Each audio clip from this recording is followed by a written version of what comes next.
Mafube. This is Misael Bay, aka Warlock Asylum, coming at you once again with another lesson from the Ivory tablets of the Crow. And last time we had our first discussion, lesson 1, we got opportunity to talk about the spiritually enriched practice called the art of Nzubu, and how it's one of its main focuses is to raise your consciousness, but not through deity worship or spirit invocation. Not saying there's anything wrong with those things. Those things are great attributes to one's path. However, in Nzubu philosophy, it's accepted that a person could be more spiritually enriched when dealing with other entities because they don't have a need. They're not needy or just looking to get something. So they can have a true relationship with another worldly energy. And so today we're going to talk about an essential part of this, which is Johuta, right? And Johuta in the Ivory tablets of the Crow, just to give you a brief rundown, was the daughter of Shuz and Nuzuchi. Okay, Nuzuchi came from the land of the Orientals, and Shuz was from the area of the Middle East. So basically, they represent the merge of Eastern and Western sciences. And the account, its mythology, is said to be an account of Jinn history, or history of the Jinn. And so these are all allegories. Some of it could be, very real, but it's mostly an allegory of how the workings germinate inside yourself. And so Johuta is the spirit inside of ourselves. It has different aspects, one being a starry body. So she's called the Queen of the Stars in the text. Johuta is it's a compound term. It actually comes from two Egyptian words. Let me just say something in the text. Hold on for a second. Because she is the one that's known as the Crow. So the Crow is the inner self. It's the eye of the throne in the Simon tome that took flight. And I'll point that out. Let me just share my screen for a second. Okay. In the Magan text, we had spoke about earlier, as you can see on the side right here, it says the eye on the throne open. And this was the process of Ishtar, whose name means star, as in starry body. This was the process of the astral consciousness, its opening, its awakening by going down into the depths of Kerr and awakening that. And I think I have a word search here. As we can see, this is the section, the eye upon the throne took flight. So this is another aspect of that eye, which is astral flight. For the eye to open on the throne, what it's talking about is clairvoyance. Now, in this case, the eye upon the throne took flight. That meant astral flight. So we can see here a few gifts. One is clairvoyance, and the other is astral flight. And I think that summarizes it. Let me just go through another search again.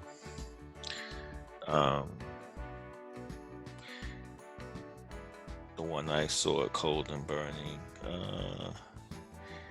It's the eye upon the throne, which is the same as you'll see in the we stop to share Ivory tablets of the Crow when it talks about the spirit returning to the throne. And that's what it's talking about, the eye upon the throne. So the eye upon the throne is only one aspect of the spirit of Johuta. Okay, Johuta deals with lunar mysteries, and zodiac mysteries. Okay, but it's technically is our inner spirit. All right. It's put out in the ivory tablets of the crow in many correspondences, one even being the sun. But ultimately, it also has a lot of lunar correspondences, as we'll see. Johuta is spelled Johuta, so we want to keep that in mind as we go over a few references. I want to go over a few references here. Okay. I'm going to share my screen. Now, one could see this very simply. Is a lot of times I do research through book searches, because you can get a lot of information, and sometimes you get a lot of information on things that are outside your library. You know what I'm saying? So this is one book called Egyptian Symbols. It's written by Hieke Owusu, and we're going to see what he says to say on page 79. Okay, so this opens up right here, and I think I might have to actually go to another section. Yeah, right here.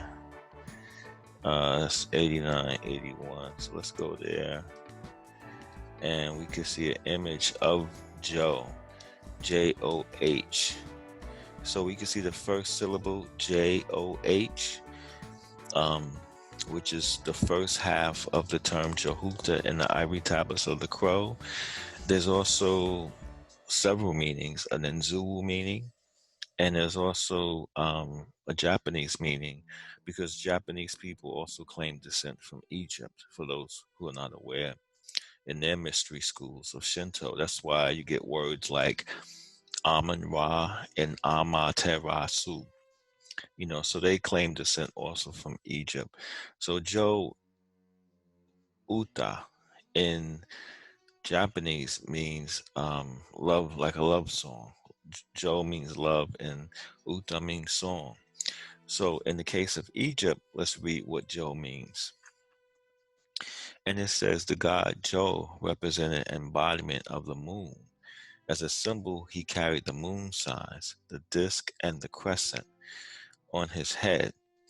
Only seldom did this original god appear in human form. Now, I want to stop right there, because a lot of the deities in the Egyptian pantheon, a lot of people don't know this, but they're composite deities. They're deities that are derived from amalgamating two energies together. And this practice became prevalent because in ancient times, if people were going through spiritual battles, in order to get the upper hand, they would merge an energy from one deity with another one to make it stronger. And so what it's saying here is that Joh is one of the few pure Egyptian deities. Okay. In ancient Egypt, the moon was the son of the night, and thus the right eye of Horus. So Joh is considered the right eye of Horus. But what does the word eye mean? So we have Joh. So how can we, justify Johuta? Because we have to have both of the terms partially in the same language, Joh and Uta. Joh is a compound word.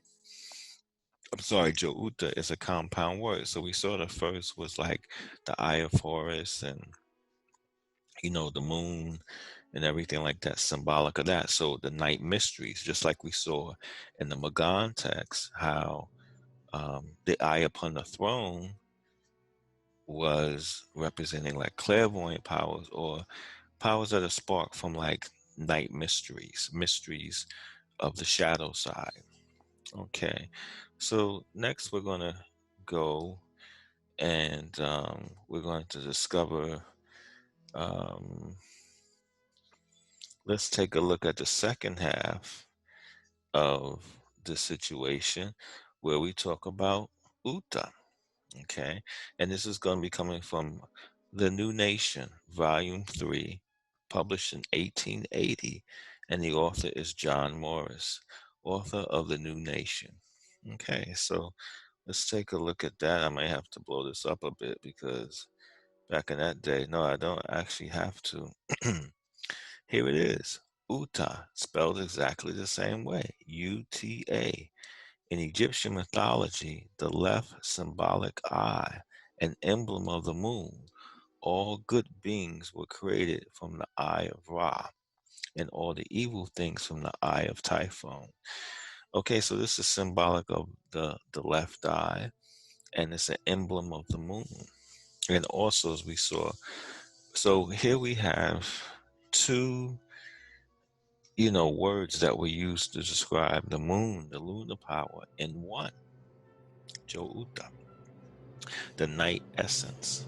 And she's also equated to Ishtar, because in Gematria, English Gematria and Simple Gematria, and for those who don't know, English Gematria is a system that was derived by actually a biblical scholar who based it on the Babylonian numerical system founded on 60. So the term Ishtar in English Gematria and Simple Gematria is 450 and 75. In which, when you reduce, you get 9 and 12. And this is the exact same um, equation for um, Johuta. So Johuta is bound with several mysteries that enhance the abilities of Johuta, but Johuta also resides within. So this is a huge situation, because once you understand that, then you understand what rules over the 9 chakras in the Nzulu pantheon. But I want to share a little bit of that information because it shows the relevance of what's going on and some of the reality of some of the terms. All the terms are based on historical equations, and Jehuta is clearly an example of that. But once you understand that, then you could understand now that this is going to pull something up in the deepest part of yourself. And this is what this transformation is for. And based on that, once you have yourself, because a lot of people don't have themselves, so they talk about um, God a lot, which is another thing in Nzulu. We don't think that God and the Creator are the same thing. There's no indication of that anywhere. And what people praise God as the source of all life, that was said by all ancient pagan deities, like, Nana, source of all. If you was a devotee of a certain energy, that's how you spoke. Like, it was just like, okay, this is what it is. I'm a devotee of this energy. He created everything, and when you read the records, you can find this out. This is what's said of many ancient deities. So it's not for that reason particularly, but we know that God is just a custodian. It's a principle, and gods, because of their ego, um, they exist in what some would call the higher echelons of the netherworld. They don't. That's their heaven. It's not the heaven what people think up, but they exist in the higher echelons of the netherworld. And so for that reason, they can't really lose persona. So you find yourself halfway stuck between a genie and something that you think is the source. So none of the information ever supports a deity as the source. But because of the monotheism and everything, people think that that's an advanced quality. It is if you attribute it into the creator, which is the mind of life. Deities, in the Bible, like Satan rose up on the Lord and talks about Job. So these are two beings with bodies, and what is keeping Satan alive is also keeping the God he's talking to alive. So what is that energy? Why doesn't someone pull the plug on the evil side of it? So, or there's a situation in the Bible where Moses convinces the Lord not to destroy Israel, and he says that he felt regret in his heart for speaking such evil. So suppose he was to go destroy them, then he would feel regret. So this is not the energy that created 100 billion stars in the Milky Galaxy alone. You know what I'm saying? I just don't think that that's that same energy. But this is a tenet in the Nzulu faith that you can be married to God, you can serve them, they can be your mentors. However, you are aware that they're not the source, you know. And so once you create your own God vessel within Johuta, then you can begin to see the mind of life that is the mind behind all things. And it's not a very difficult process at all, you know. So we'll discuss it a little bit more in the next lesson. This is Misael Bay, aka Warlock Asylum, wishing you all a good evening.